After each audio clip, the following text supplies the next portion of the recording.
Oh, Okay. she said take.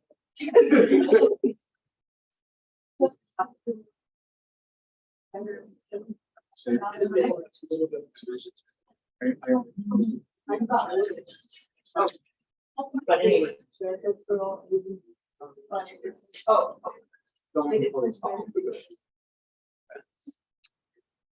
Okay, welcome everyone. Thank you. Is there an echo? That's not good. Oh, I think they're both on here, that's why. Which one are you going to use, this or the microphone?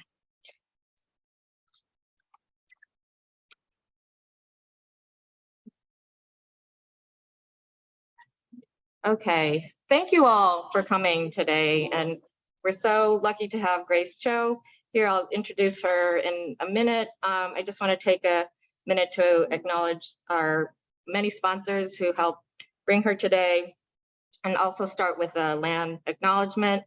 We recognize that our institution, the University of Massachusetts Amherst, is located on the ancestral homelands of the Pocumtuck and Nonotuck peoples.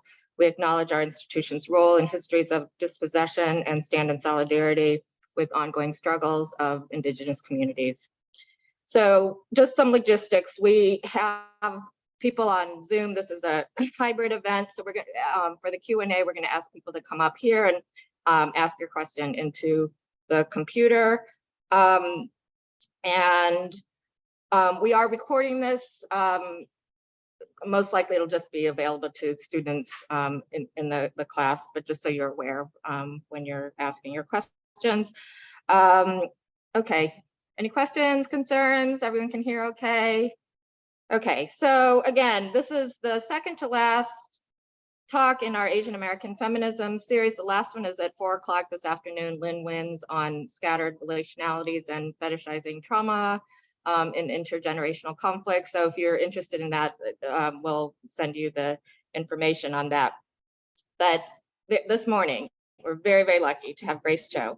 And this talk is sponsored by the Commonwealth Honors College, who's giving us their wonderful space here, and the UMass Writing Program, the Women, Gender, Sexuality Studies Department, the UMass Asian and Asian American Studies Certificate, and the 5-college APA Studies Certificate, the UMass Fine Arts Center Asian and Asian American Arts and Culture Program, UMass History and Sociology Departments, and the UMass Women of Color Leadership Network. So many, many people were very excited and worked together to bring Grace today. So Grace M. Cho is the author of Tastes Like War, which came out with Feminist Press in 2021, and was a finalist for the National Book Award in Nonfiction and the winner of the 2022 Asian Pacific American Literature Award in Adult Fiction. Her first book, Haunting the Korean Diaspora, Shame, Secrecy, and the Forgotten War, was published by University of Minnesota Press and received the 2010 Book Award from the American Sociological Association.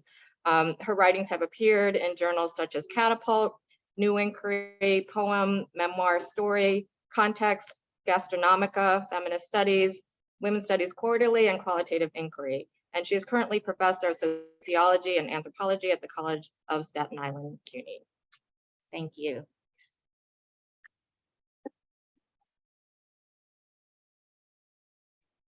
Oh. Want to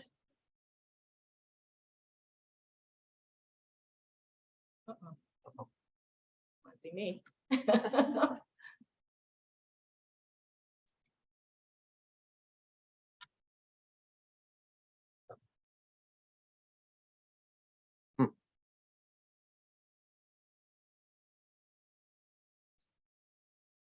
Sorry, I love and hate technology.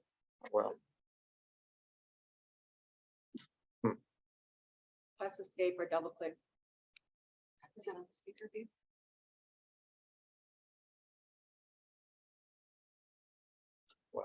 Sorry, no, we don't want that. Can those of you on Zoom see me? Oh, here it is. Switch out the computer. Or this one is.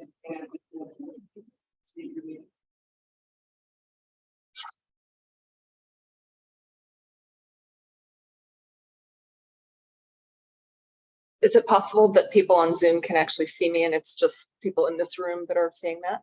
Maybe we can find that out and it won't be an issue. In this case. I think that's okay. Yeah. Apologies. Sorry. You have to look That's at my okay. face. You don't have to look at me twice. I'm right Okay. here. So it's Yeah. yeah. So I am showing, I'm on Zoom. Okay, wonderful. Thank you all so much for being here. I'm really delighted to see you. I know we all have a limited amount of time on Earth, so it's special that you're here today with me.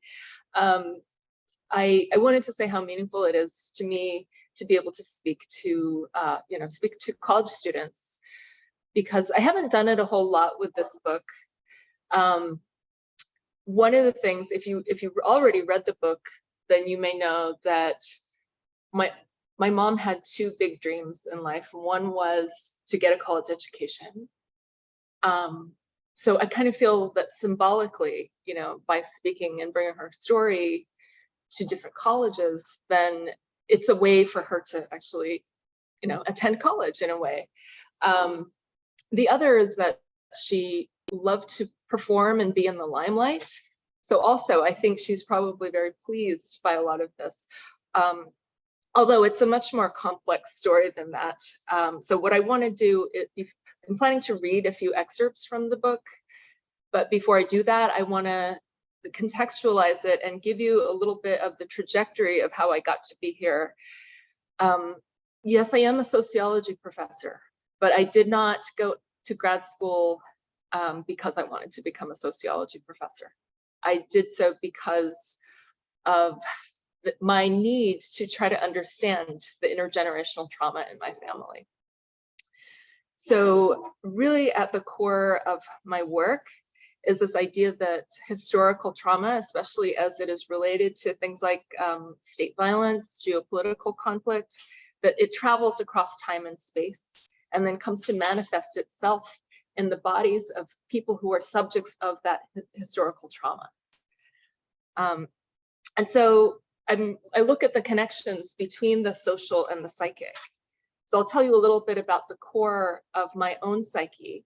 So there's my childhood psyche, which was very much informed by the experience I had as a young person who was part of the first Korean family to arrive in a small xenophobic community in rural Washington state, where there were many subtle forms of everyday anti-Asian violence.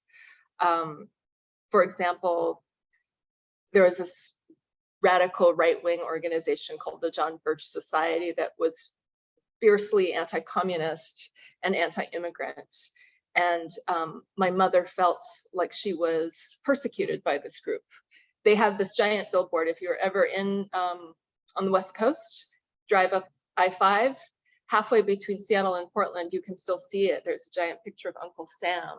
And it's like there will be all kinds of things, inflammatory things on the billboard, like, is it immigration or an invasion? Or the one that was the most famous during my childhood was AIDS, the wonder disease that turns fruits into vegetables. So this was sort of just to give you a picture of what this environment was like for me. And it took many years for me to start to think about what that environment was like for my mother. And then, at the core of my adult psyche was an awareness that my being biracial was an effective American occupation of the southern half of the Korean Peninsula. My own sense of history and trauma also has been inextricable from my mother's. So all of this is going to start to become clear as I do some of the readings. I also want to talk about two formative moments in my life, in my coming of age experience. And so if you read the book, you probably know which two moments those are. One was when I was 15, and I first started to notice signs that something was wrong with my mom. So she had been a very dynamic, charismatic, energetic person. She was a professional forager. She picked tons of blackberries, wild mushrooms. She sold them. She sort of was in this position, had developed a position of relative power in the community relative to what she had before. She was working to raise her status as somebody who was a food provider, someone who was well respected among neighbors and in the community. And suddenly she stopped doing all of that. I started to notice things like more and more she would talk about feeling persecuted by people in our everyday lives, our neighbors, her coworkers. She would talk more and more about the John Birch Society and how the Birchers were out to get her. And so growing up in this environment, it was not so far-fetched that these things were true. And in fact, those things were true at times. And so I didn't notice this as a sign of mental illness at first. But increasingly, it became apparent to me that something was wrong, because I started to notice that she would talk to somebody who appeared to not be in the room. And, you know, I guess I realized as I was writing the book, I've always sort of been a researcher by nature, because instead of immediately going to an adult in my family, I went to the library and I checked out books on mental illness. I checked out the DSM. And it became pretty apparent to me, based on what was written in the DSM, that my mom had paranoid schizophrenia. So once I had, you know, this knowledge about what schizophrenia looked like, then I approached my brother and my father. When I told them that I thought my mom had schizophrenia, their reaction was one of denial, anger, basically punishing me for what was very obvious. You know, in my father's words, "You're a goddamn liar. How could you say something like that about your mother?" And it became really clear to me that I was to never say this word schizophrenic ever again, if I wanted to earn back their trust, if I wanted to earn back their love. So then I went to the local community mental health care center to talk to a counselor. And the response there actually wasn't much better. He said, "It does indeed sound like schizophrenia, but I'm sorry that there's nothing we can do for your mother." He thought that she was too old. That was the primary reason. He said that there was nothing that they could do for her. And it took me many years of research, not until a few years ago, when I learned that all of the research on schizophrenia had been based on the experiences of men. And that for women, the age of 45 is actually not an unusual age at which you can experience the onset of schizophrenia. But researchers didn't know this in 1986 when I was going to that counselor. And the conventional wisdom at that time, and still today, is that schizophrenia is a neurodegenerative disease, and that the longer it goes untreated, the less likely it is you can do anything about it. And so I think that the assumption was she must have had this for 20 or 25 years by now, at which point it's too late to do anything.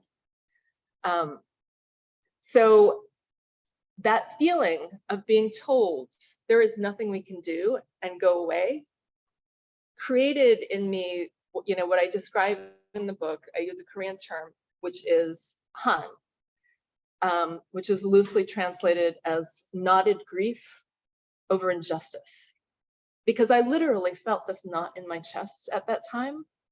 And I spent, from that moment, probably still till today, trying to unravel it and trying to, you know, untangle it to see where all these different threads went that made up that knot.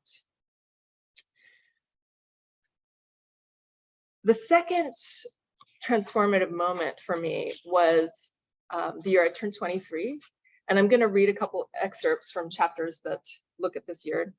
So that was the eve of 1994. And I learned a big family secret. So at that point, a member of my family revealed to me that my mother had been a sex worker in Korea for the US military.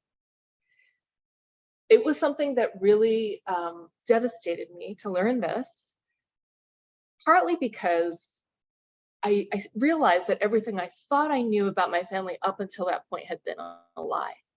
because what I was told was that I was the only person in my family who didn't know this, and it was being kept a secret from me. And I wasn't sure, what was more troubling, the secret, the revelation of the secret, or the content of the secret rather, or the fact that it had been kept secret from me. I also then began to start to analyze why I felt so much shame about this. Where did that shame come from?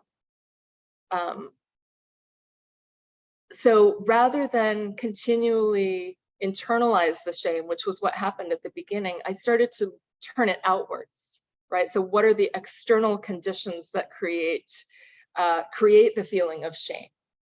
What are the external conditions, the material conditions that led my mother to work in the sex industry?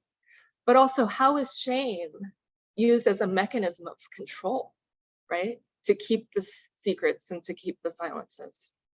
And so all of this eventually led me to graduate school, because more and more that Han was becoming more and more knotted, to the point that it was sort of this driving force in my life. I needed to try to find answers to the things that people in my family were not going to answer for me. Right? So that was sort of the beginning of a life spent trying to trace my mother's past. There was no narrative in my family about her past, her life in Korea, how my parents met, any of that. And so in the absence of that story, I started to do research, and I started to piece together a story for myself. I entered a doctoral program in sociology at that point, and it was just so that I could have a structure to write about the social context of my mother's life, the part of it that had been hidden from me. I studied civilian experiences of the Korean War, the ways in which the war restructured society and created new bodies, such as that of the Camptown woman and her biracial children, who became subjects of South Korean biopolitical campaigns to rid the nation of physical evidence of American imperialism. And these figures shaped the collective psyche of the Korean diaspora. So in my dissertation, which later became my first book, I focused on the figure of the Yanggongju, which is a Korean word that literally translates as Western princess, but is more loosely translated as Yankee whore, so it's a pejorative word. And so I looked at this figure as a ghost that haunts the Korean diaspora. This woman was hyper visible, but again and again made to disappear or pushed into the shadows.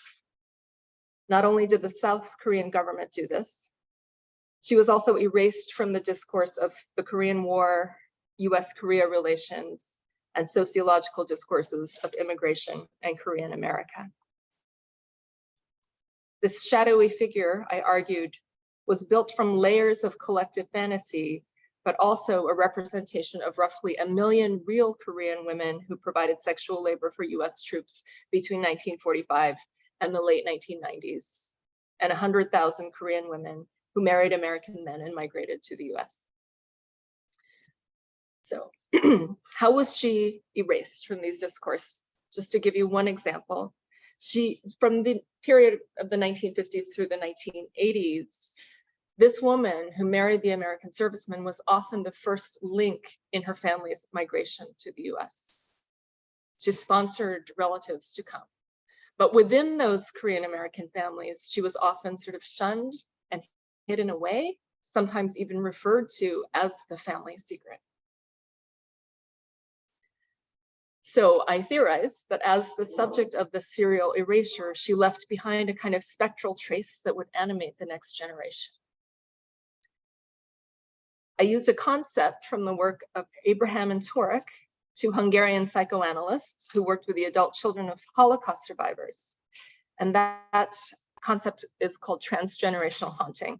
And that is when the unspeakable secret of one generation then lives in the unconscious of the next generation and lives there as a ghost.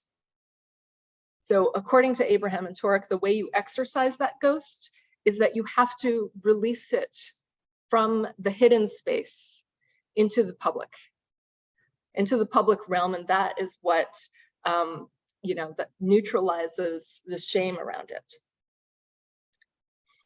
So I entered sociology not because I was pursuing an academic career, but because I was driven by my own traumatic legacy to find answers. So it wasn't just that my family wouldn't give me answers. Western psychiatry didn't give me any answers, because when I was a teenager trying to understand what was happening to my mom, the discourse at the time, and it lingers today, we still have this today, was something that called the bio paradigm. So what is mental illness? What causes it? How do you treat it? Mental illness is caused by genes, creates a chemical imbalance in the brain, and is treated by giving the brain more chemicals to correct that imbalance. So bio, right? There was no social whatsoever in the 1980s, because that's when this biological, the biomedical model became so powerful. And even at the time, even though I actually had very little experience with mental illness, I didn't really know people who were, I'm sure I didn't know people who were mentally ill, but I didn't know about them. I knew that story just didn't sit right with me. It didn't make any sense, because I couldn't believe that my mother's traumas had nothing to do with it. I couldn't believe that, her being an immigrant coming to this xenophobic town, being extremely isolated, that had nothing to do with her mental illness. So that was partly another reason I went into academia. So I did enter an academic career, and I was on the tenure track, and I still had to write my first book within the framework of an academic book. It's pretty experimental, so it doesn't strictly adhere to academic conventions. That book involved 10 years of research and writing on the Korean War and US imperialism and their effects on the collective psyche of the Korean diaspora. It centered around the figure of the Yanggongju, the woman who provides sexual labor to US troops, either through sex work or marriage. And that 10-year period coincided exactly with the time period in which my mother actually had moved to New Jersey. I was living in New York at the time. She moved from Washington State to New Jersey. And I began to cook for her because she stopped doing it for herself. And the trajectory of those 10 years went from her refusing to eat, resisting my cooking, telling me, don't waste your time doing this. I'm okay, leave me alone. Don't come visit me so often, just focus on your studies, and on and on. It was a real struggle. And then towards the end, where she started to request Korean dishes from her childhood, and that these meals that we had together were sort of like these beacons for both of us. Ultimately, she ended up teaching me how to cook my grandmother's recipes and giving me this doorway into a family history that I had never had access to before. And slowly, over the course of hundreds of meals, she started to talk about the past. She started to talk about the war, her life in Korea. And by the end of that period, we even had a conversation about my book, Haunting the Korean Diaspora. All through grad school, I was waiting for her to ask me what I was studying, and she never asked me. And I think it was because it didn't matter so much to her. What mattered was that I was getting a PhD. But it was creating a lot of tension for me, because I knew that I was writing about an aspect of her life that she had tried to keep hidden. And it felt like I was keeping a secret from her. And I told myself, as soon as she asks me, I'm going to tell her. And that moment never came. But what ended up happening was that someone else in my family told her about the book that I was writing. That person was motivated actually by trying to stop me from writing that book, because they didn't want me to reveal any of the family secrets. And so when I saw my mom the next time after that happened, she said, "Grace, are you writing a book?" And then I thought, here is my opportunity to talk to her about the book. And I was very nervous, but I explained to her basically what it was. I tried to distill down my, the thesis of my book in language that she would understand. And I said to her, if you don't want me to publish it, I won't. Because she was the only person who really mattered to me in terms of, like wanting to get approval or a blessing to go ahead with this work. And she said, I want you to. I said to her that I didn't want her to have to feel ashamed of her past. And she, she was looking away, sort of not making eye contact. And then I saw a little smile on her face. So which I took to mean that she felt some relief from that. So it was sort of kind of a releasing of that ghost for both of us, right?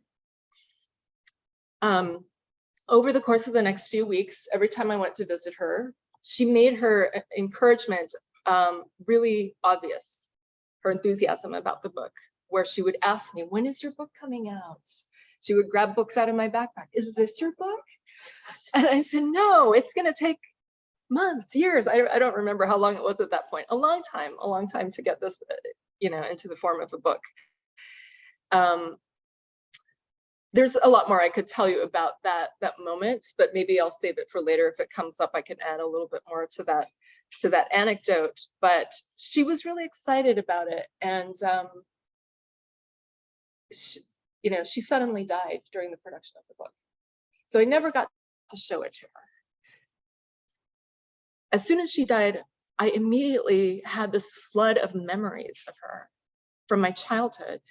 So they were not the memories that sort of animated my first book of the mother who had what Western psychiatry calls schizophrenia.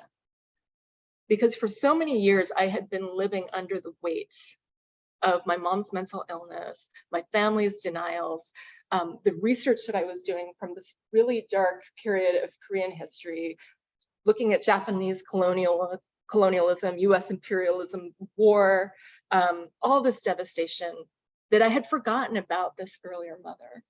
And as soon as she died, that earlier mother came back through my memory. And I started to write the memories down. And over time, those memories started to become pieces of Tastes Like War. And so initially, I wasn't going to bring in a lot of the research from my first book. But as I started to workshop it, people would say, I think there's a bigger story here that you need to tell. And I thought, well, I already did that in my first book, so I don't want to do it in this book. But then I understood I'm not going to have the same audience for both books, so I do need to include that. But what I hope to do in Tastes Like War is to create a picture of my mom that is complex, right? So she wasn't just reduced to those stereotypes of a person with schizophrenia. So I have portrayals of her from earlier in her life, but even during the moments when she was, sort of written off as a lost cause by psychiatry, there was a lot there. She still had intelligence, she had compassion, she had her own way of nurturing that doesn't quite fit the image that we might have in popular culture of what a mother should look like. So in popular culture, mothers are always nurturing in a very particular way. And people who are labeled as psychotic are murderous, and that you can't put the two together. But I wanted to create a picture where you do put the two together. Here was a mother who heard voices, had this whole other life that I wasn't really a part of, that no one else was a part of, but she was also very loving and nurturing. So that was sort of my goal for Tastes Like War. Oh wow, we already are at 12 o'clock. So I am going to read a couple of excerpts. Take a sip of water. And I'm going to read from the title chapter, Tastes Like War.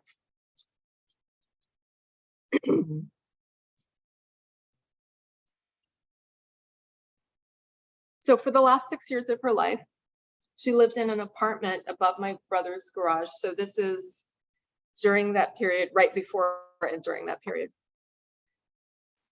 When my mother moved into the apartment in December 2001, She'd hardly been eating.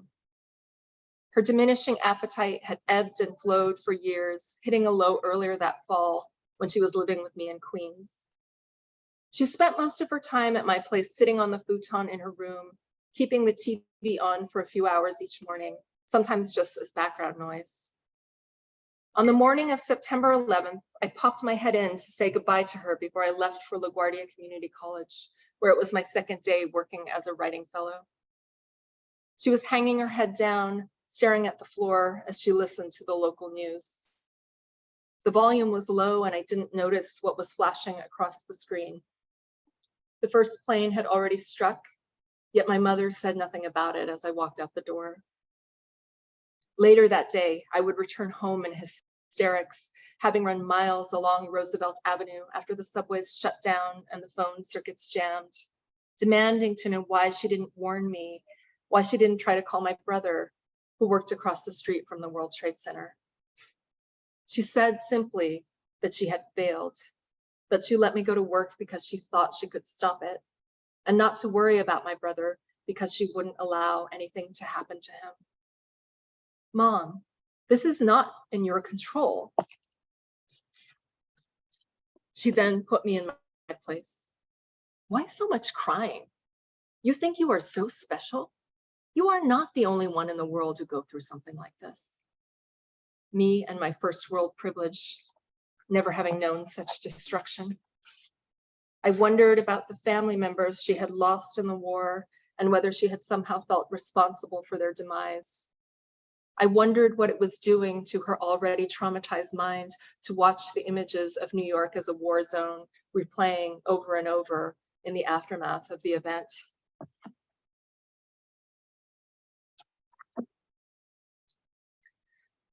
My brother and his wife seemed to think that things would improve once my mother had a place of her own. I suppose it was a reasonable assumption. During the first few months, she still didn't want to eat. They tried some of the same tricks I'd resorted to when she was at my place in Queens, like leaving food for her in the hopes she'd eat it, knowing how much she hated for things to go to waste. They also stocked her pint-sized kitchen with large quantities of packaged foods that required no more preparation than adding water or opening a can. According to my sister-in-law, my mother was eating the ramen and fruit cocktail, but had barely touched the powdered milk. Although I felt some relief knowing that she wasn't starving, I also felt ashamed that her diet was so bereft of nutrition. Mom, are you getting enough to eat? I asked. She nodded. What about protein? She nodded again, then snorted. They got me powdered milk. Oh yeah? I said, feigning surprise. She became quiet as if she had already lost her train of thought and was deep in some hallucinatory reverie. I can't stand the taste of it. Tastes like war. It was only the second time she ever brought up the war without my prompting. Her words jolted me into a reverie of my own as fragments of my research tumbled around in my head. Images of babies sitting on dirt roads next to the bodies of their dead mothers and napalmed women bandaged like mummies. The words of a woman who survived the Nogani massacre, who lost her child when American planes dropped bombs from above. That day, I saw the two faces of America. The words of a war bride who remembered American food aid. I had heard of the Yankees and how they were here to save us. We were all hoping for rice or barley, and we drooled at the thought of so much food, but it was an endless supply of powdered milk that caused all who drank it to suffer for days with diarrhea.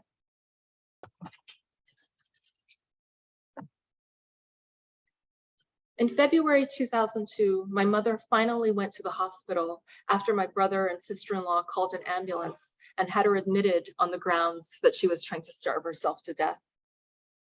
After the hospitalization, she started meds again, started to eat again, but still not much, not everything.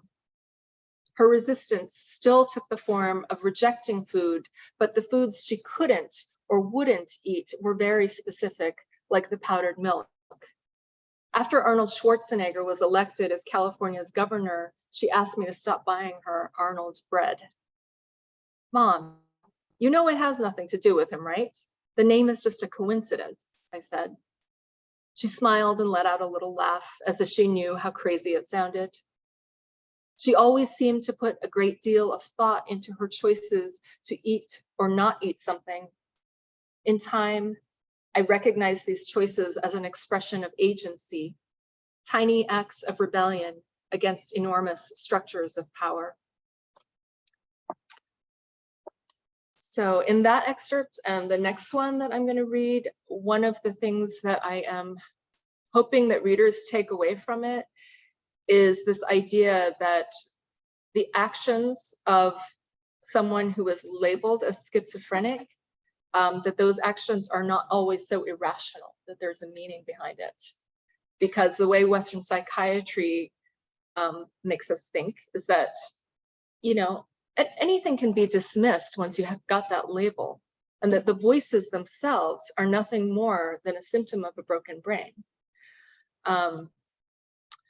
And so what I want to suggest, and you know, of course, I'm not the only one, I'm drawing on previous research and activism and self-advocacy by voice hearers, is that the voices have meaning. So they have meaning for the person who's hearing the voice. And in my case, they also provided a lot of meaning for me. So that's one of the things you can listen for in this next excerpt.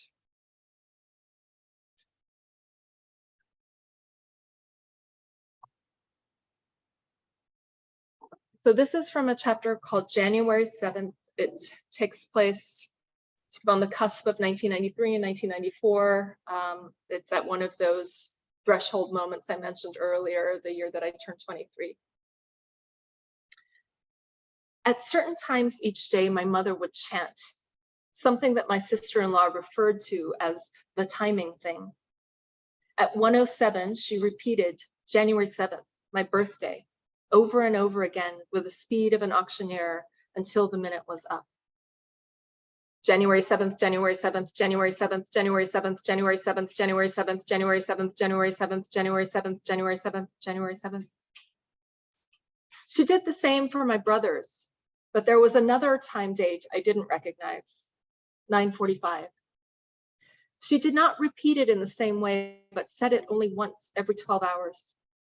I was frightened the first time I witnessed it because we had been in the middle of a mundane conversation, and suddenly she straightened her posture, pointed to the clock with one firm shake of her index finger, and announced in a loud, arresting voice, September 45. And then, as if nothing had happened, she returned her attention back to me and finished her previous thought exactly where it had left off. I was always spooked by it, much more so than any of her other quirks. It didn't feel like these words and actions had just been generated by her mind, but rather that there was some other presence in the room, a supernatural force that was using her body to speak. The layers of meaning behind the timing thing would begin to unfold that year and for years to come. In September 1945, the United States occupied the southern half of the Korean Peninsula, where they would establish a new nation called South Korea with a hand-picked, Harvard-educated president, lay the groundwork for a laboratory in which new weapons of mass destruction would be tested on communists and groups of refugees that might be harboring them, build an infrastructure for entertaining the American troops that would remain there to this day. In every memory I have of my mother's first months on the East Coast, I am cold, chilled in her underheated apartment, shivering in the driveway as my sister-in-law stops me from leaving so she can tell me something important. Her words like incendiary bomblets scattered over my psyche, sometimes exploding long after impact. Grace, your mom is doing this thing, this panicking thing. Grace, your mom is getting worse. Grace, your mom, there's something I have to tell you. The day before New Year's Eve, she dropped the big bomb, its devastation swift and brutal. I had been staying with my mother over the holidays and was on my way to meet Sandra and Jaquetta at a mall in Philadelphia when my sister-in-law pulled up. She got out of her cream-colored station wagon and began unloading a delivery of groceries. She had taken on this responsibility of shopping for my mother while also caring for my infant niece. In retrospect, I see how the stress of a baby and my mother, two new arrivals with completely different needs, must have worn her to the bone. "Are you leaving already?" she asked. "I'm just going shopping for a New Year's Eve outfit, but I'll be back in a few hours." Her face showed the strain of sleepless nights. "Grace, your mom, there's something I need to tell you." "What now?" I was feeling stressed by all her pronouncements, though I couldn't articulate exactly why, only that it made my helplessness in the face of my mother's illness all the more painful. What new development could have caused my sister-in-law to hesitate like that? Why the preface when she usually just spat out the words? There was nothing she could say about my mother's condition that would have come as a shock to me. I had already been through 8 years of erratic behaviors, mood swings, and hallucinations. What could she possibly tell me that I didn't already know? "Grace, your mother used to be a prostitute."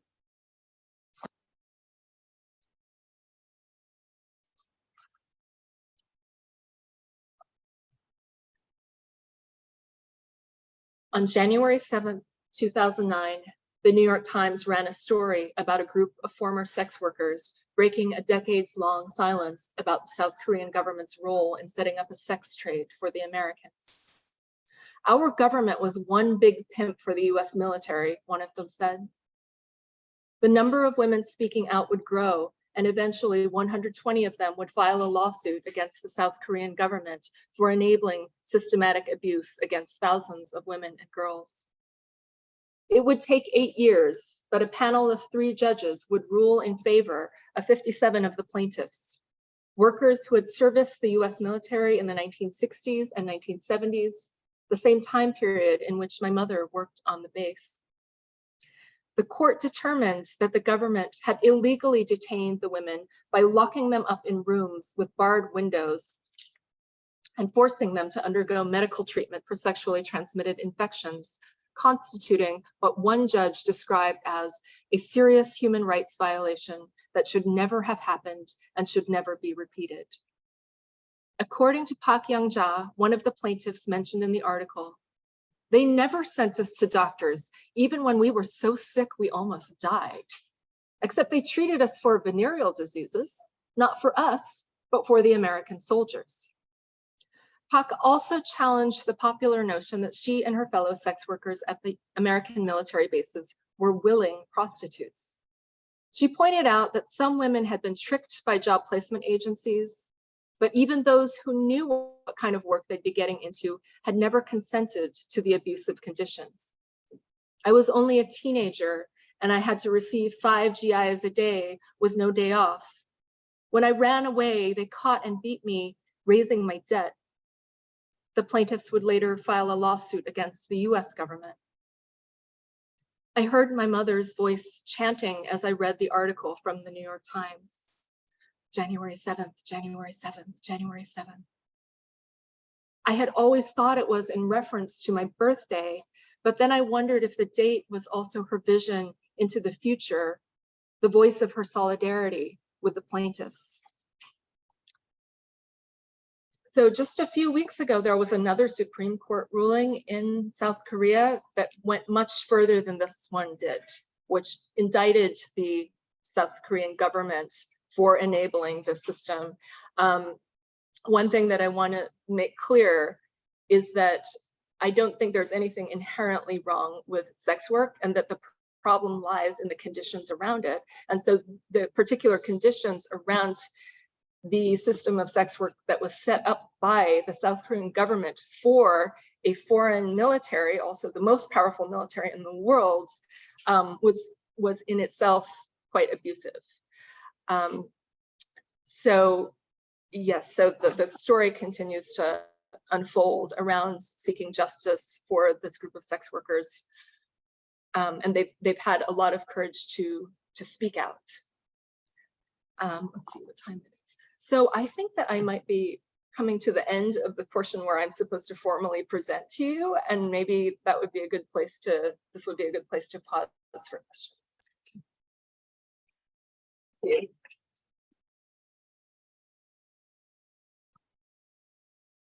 Thank you so much, Grace. Where should I go right now? You can stay right there. So again, it's a little strange. On Zoom, they're not seeing this. They're actually seeing They're singing. you. Okay. So just wanted to invite anyone to come up, and again, it's a wonderful opportunity to ask questions directly.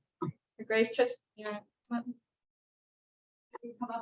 yeah, if you can come up, if you're okay. If not, you can just use it, but then the people on Zoom can see you. If people don't want to come up, it's okay. I'll just bring you the microphone, but if you're okay, then the people on Zoom can actually just talk to the camera. Okay, that's on. Thank you so much for your talk. Your book was incredible and profoundly impactful. One question I have is, you talked in this element of food and also having immigrant parents as well. I know that food is a starter, a conversation ender, and it is a bridge as well. So I wanted to ask if you could explain the importance of food culture and the tradition of passing down recipes and dishes. And do you think passing down history through these dishes is a current step to tracking intergenerational trauma? Do you think it's the best step? Thank you. Thank you. The last part of your question, I'm not really sure how to answer. I don't know if I can say whether or not it's the best step or whether or not it necessarily is a way of tracking intergenerational trauma. I can only speak from my own experience, which was that as I started to listen to my mother's cravings, something opened up between us. Something opened up for her in that it's, you know, like I think it created a kind of comfort and care that allowed her to talk about the past in ways, to let go of things that maybe were no longer serving her from the past and recover things that she had lost and maybe wanted back. And so I think that food can be very powerful in that way, but it's not just the substance of the food, it's the ritual around the food, right? It's the cooking and the sharing of the meal, the ritual that I had of going, you know, shopping at H Mart. You know, everybody knows H Mart now because of crying in H Mart. Shopping at the H Mart in near Penn Station in New York, and then going to my mom's apartment, and then listening to her tell me how to cook these foods. So she didn't ever get off the couch, rarely. So she would call to me the instructions for how to cook it. You know, so it was a very, very unusual way of learning how to cook that food. But the whole ritual around that was something that over time, what I can say for sure, it healed the wounds between us, right? Because I didn't always have a good or close relationship with my mom, even though I may have always intended to want to do the best thing for her. But the story that I didn't tell you about when I was 15, one of the things that counselor said to me was only the police could make her get help. And so I took that to mean I should try that. And so once when we had gotten to a fight, I called the police and I imagined that they were just going to take her to the hospital, but they handcuffed her and took her to jail.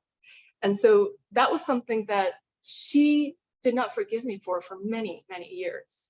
But this, you know, this ritual of cooking was something that definitely healed those wounds between us and made me feel as close to her as I had when I was a really young child. And as far as the intergenerational piece, you know, as I said, it allowed me to recover something from my family history that I didn't even know I had lost, because I had never eaten these dishes as a child. So it always came as a surprise to me when she said, you know, I want you to make sengte jjigae, which was nothing I ever heard of. That was something that my grandmother cooked. And that even when I told my friends, my Korean friends in grad school about it, they just laughed hysterically. They said, nobody from our generation cooks that. So yeah, there's a great deal of power in food as medicine, or food rituals as, you know, a kind of therapy. Want to ask a question?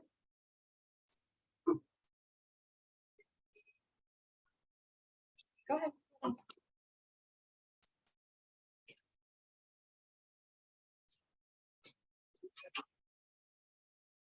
Are you comfortable doing it on? Zoom? Okay, you can just grab the mic and talk to the computer. It's a little strange setup. Can you hear me? Okay, you mentioned like generational trauma and how like there were secrets and other things that like shaped like your life at home. Is there any other ways that you saw that impacts like the immediate like culture in your home, like in your house, and like certain values or like certain things that you were told to do or not to do that are also based on that trauma and like their relationship with the war? So I'm sure I could come up with a long list if I had a little more time to think about it. But, you know, first of all, there was a lot of silence in my house. It wasn't a very talkative household. People didn't talk about their inner life. They didn't talk about their history, their past. It was very future oriented. You must do this to get a good job. You must go to a good college. So my mom was very status oriented. And it took me, you know, until learning about her big secret that I understood why status was so important to her, because she didn't have any, you know, prior to that. Like she was of the lowest status in Korea. You know, her attitudes towards sex and dating, you know, I could see very much shaped by her past as a sex worker. What else? There was something else that came to mind. But yeah, I think a lot of it was really about, you know, how you must get a good education. She often discouraged me from doing any sort of physical labor because she wanted me to cultivate a life of the mind, you know, because she saw that as not only a road to high status, but as the opposite of, you know, what the past that she had wanted to distance herself from. And then regarding the war, you know, so there are a few moments in the book where I come to realize that her reactions to things were because of triggers that she's, you know, from her wartime childhood, right? Like the sound of a siren would make her very much on edge. Yeah, so that's what's coming to mind immediately. Oh, and I guess the other thing is food. You know, I had referenced the scavenger in her in that first scene. She just could never throw away any little piece of food at all, no matter what it was. Oh, okay, sorry. Yeah, so this idea of frugality and resourcefulness, but you know, it wasn't just, I think at times people in my family, some people in my family pathologize that, but I see it as resourcefulness, that she would be able to create something out of what seemed like nothing.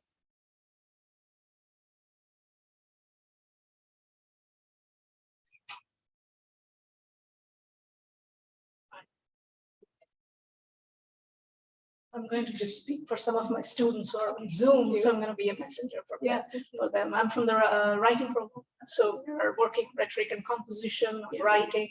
So the one thing that came up, we discussed your work in class, and the one thing that was coming up for them, because they're busy with their research, they're entering the field of research, they're formulating research questions. So they were really struck with how much of the personal was entering into your research, even as far as grad school. Yeah. And in the discipline of sociology, for instance. And they were wondering, like, because they hold back from that a lot, and it's a huge challenge to invite students to bring their voices into their essays. Yeah. And they think it's not valid, it's not reliable, it's not objective. So that's what they are working with. And they're wondering, like, did you face any challenges even during sociology while formulating your research question? Like from within academia, because most of the resistance that they're hearing is from your family, but from within academic spaces and experimental writing wise, what were you up against, or how did you work through those spaces? Or what kind of mentors did you have who encourage that? Thank you for the question. I have a whole chapter on that in the book called Counting Ghosts, which is, you know, about my experience trying to get the dissertation approved in my PhD program. So I mean, the first thing I want to say is I don't believe there is any research that is not subjective. right? So the researcher is always present in the research, and the difference is the extent to which you acknowledge that self and allow it to come out.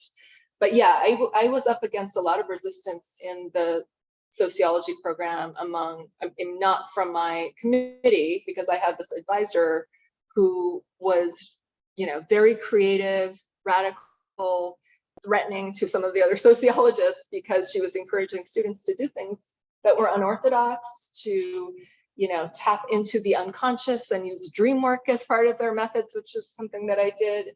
And when I got to the defense of my dissertation proposal, which was in front of the whole department, many of the other sociology professors,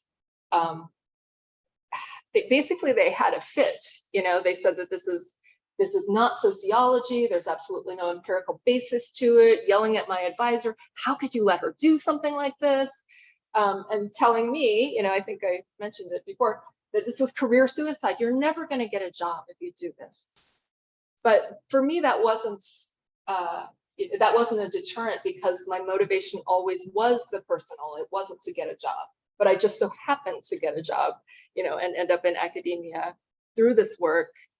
I think there was another part of the question that I wanted to address, but I'd forgotten it. Is there something that I didn't address from what you? Some kind of Having- experimental writing exposure or mentors? or Yeah, so something like that? it was Patricia Clough. She was my main mentor for experimental writing.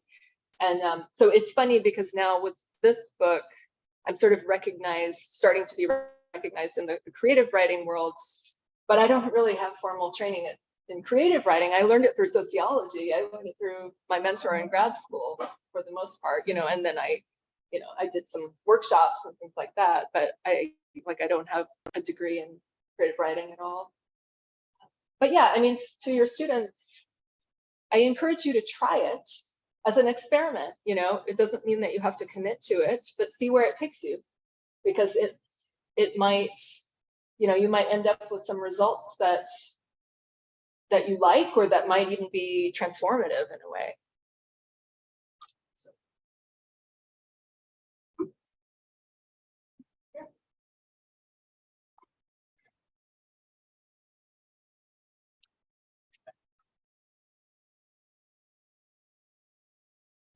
Thank you so much. It was really amazing, powerful, moving accounts.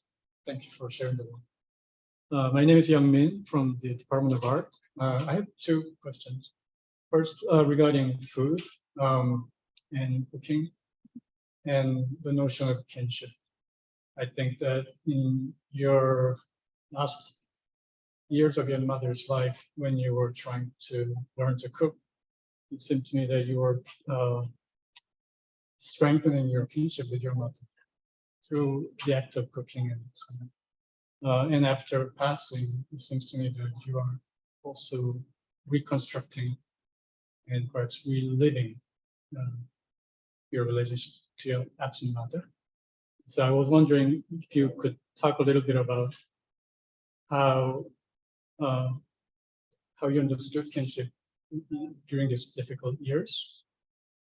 And I'm reminded of how the social anthropologist Honey Kwan, he talked about in his discussion of the Korean War. Kinship is not just something related to biological relations, but also the act of creation and recreation through sharing food and vegetables. So that's my first part. Second question is, today, for me, the most powerful moment was when you talked about your mother's giving you an approval to go ahead with the publication. And I'd like to know what you thought of, how you interpret that approval and blessing. Thank you. Thank you. So I also really like Honey Kwan's work, and I'm not sure if we're talking about the same book, After the Korean War. Yeah, my takeaway from that was really about grieving, how grieving is something that creates and strengthens kinship bonds. And so certainly when I was cooking for her, it really brought us a lot closer, and it brought me closer to the memory of my grandmother. And I think you're right that you know, through the writing of the book, it's been it's sort of been this ritual of memorializing my mom. And so I think about the kinship bonds now less through food and more through grieving, because I disagree with the sort of the, you know, I guess like the pop psychology notion that grief is something that you get over and that you're supposed to put in the past. I think it can serve us well, you know, to do things like that, to remember people in our lives and to keep those kinship bonds strong even after a person has passed on. And so it's hard work for me, emotionally difficult, because I always, like the grief feels fresh every time I talk about it. But it's important to me. The other thing through food is that, you know, immediately after my mom died, I would say like 1 or 2 days after she died, I decided I wanted to have a child. And prior to that, I either actively didn't want to have a child or wasn't so sure. And so I have a son now. And, you know, it's really meaningful to me to be able to cook Korean food for him. And to know that those recipes that I learned are not just gonna like sort of collect dust in my memory, right? And that I can sort of enact the, you know, the creation of new kinship bonds. And it's a way of connecting him to my mom, even though he's never met her. And then how did I interpret her approval? I go back and revisit that moment so many times, you know, especially because there's opposition from other family members. They tried to stop me. So they tried to stop me from publishing my first book, but I had an agreement with my brother that I would use a pen name.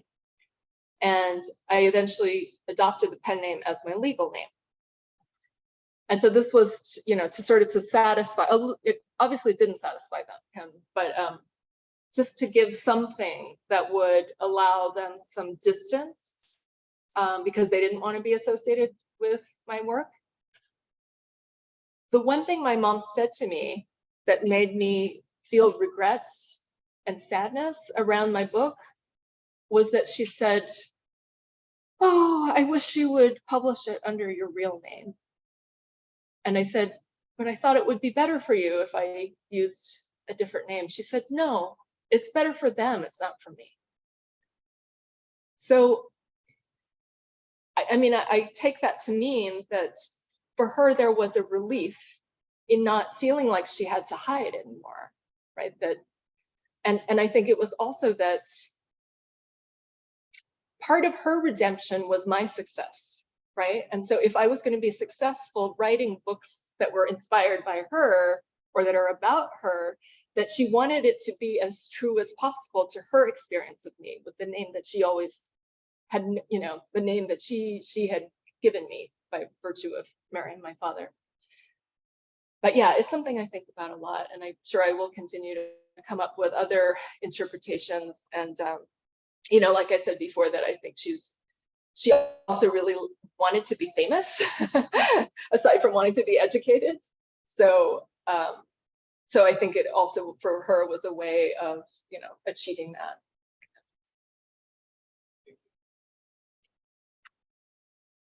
Other questions?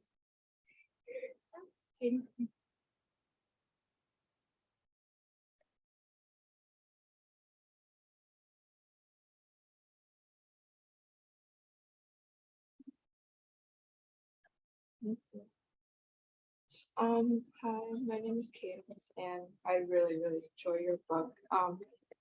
My question is regarding to also food. I really love how food is a big part of your discovery journey and storytelling. My question is about food as resistance and a manifestation of resiliency. I can see how food is your mom's tool for resistance with her making kimchi and like her choosing what to eat and what not to eat, and being a tool of agency for the advancement of your academic career, the way Kyoku Mama's used it. And I want to ask, how have you seen this resistance against a white supremacist regime manifest in your today's practice with food? So repeat the last part of the question again, sorry. I want to like ask, how have you see this like resistance manifested in your today's practice with?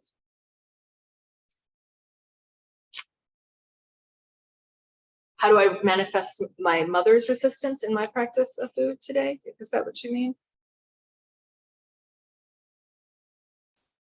That's a really good question. Well, I mean, I think for me, it's very different than it is for my mom, because I have like the conditions of my life are so radically different than my mom's were, you know, because it's like I'm very privileged. I can eat whatever I want, you know. So I think that for me, it's more about, you know, making conscious decisions about how the foods that I eat impact others. So I think a lot about the ethics of food. Right, like who benefits most if I, you know, support this company that is making this food, or who, you know, who is being oppressed by it, right? So my head is filled with a lot of those kinds of questions, sort of like looking at the labor practices of different companies, about the environmental impact, you know, supporting local cooperatives, and so yeah, I mean, for me, it has a very different. It takes a very different form. But I think also the other thing that I mentioned before about my son is sort of passing down the culinary knowledge and preserving that I think is really important. And you know, somebody recently asked me, they were doing a book club, and they said, I'm so surprised that you haven't put together a list of recipes from this book. And not that I want to do a cookbook, but I think it's an interesting idea, because especially since some of these recipes I had never heard of until my mom asked for them. And I've never seen them in the US at Korean restaurants, that it's a way of preserving culinary heritage. Thank you. I have a question. So I have a few questions from our students. Does anyone else want to get up here? Okay, so some students asked about, you know, we've been reading about feminist food studies. You know, Arlene Avakian is a faculty member here, and about sort of what is sort of the tension between like the gender inequality in having to prepare food versus the potential like creativity and even liberation, you know, that you know we were talking about earlier, that around food preparation. And I mentioned to you, I was just at this Korean food studies at conference at Ann Arbor, Michigan last week, and we were talking about how the whole conversation about Korean food has changed so much as it's become like so popular, Michelin starred restaurants, you know, all these, you know, Eric Kim is a star writer for the New York Times, and versus how stigmatized it was when we were growing up in the era that you're writing about, where kimchi was like something you hid, and it's such a staple of Korean food, and if you eat it, it's on you for the rest of the day.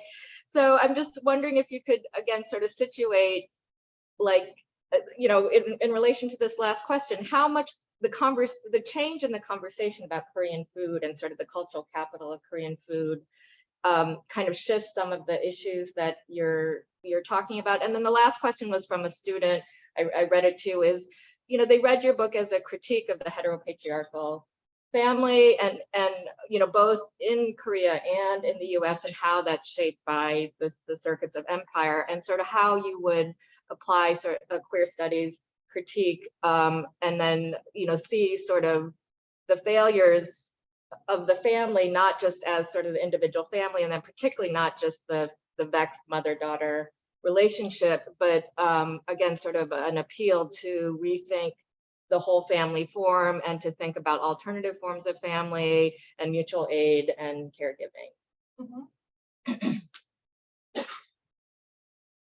I'm pretty tired. I don't know that I even remember all of that, but About the change, like the. yeah, the understanding of Korean kimchi. food in the second batch.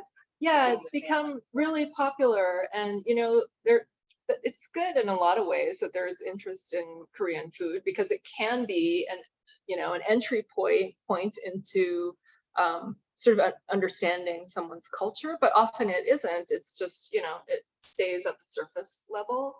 So I think that if it only stays at that level, I don't really see the usefulness of it for social change, right? But I guess I think about there's this cooking program in I think it's primarily in Brooklyn called League of Kitchens. Is anyone familiar with that? Where people sign up to learn how to cook an ethnic cuisine. But they don't go into a classroom space. They go into the home of an immigrant woman who then teaches them how to cook it. And so I think that that's an example of like a deeper engagement with learning a cuisine that is new to you, that removes it from, like the commodification of kimchi, for example. And then the second question, the heteropatriarchal family, yeah, definitely it is a critique of that and many other things.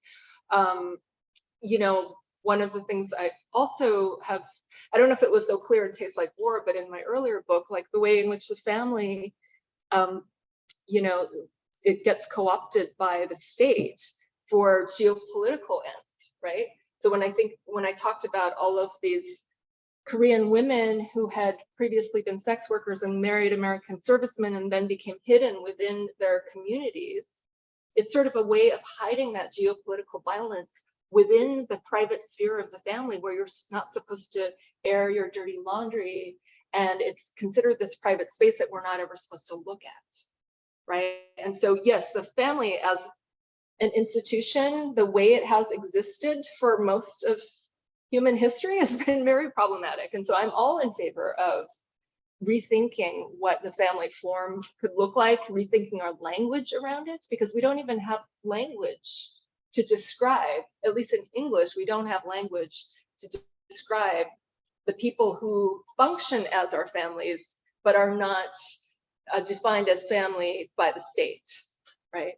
And so, we have the term chosen family, that's about as close as it comes, but yeah, it's something I'm thinking about, and I think we all need to work on that.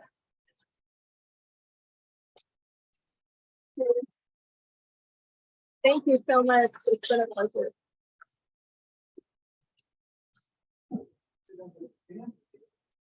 Oh, that's right. I wasn't. So I know today's the day before a holiday, so again, thank you all for coming. Again, 4 o'clock, it's on the most events web. I can send it to so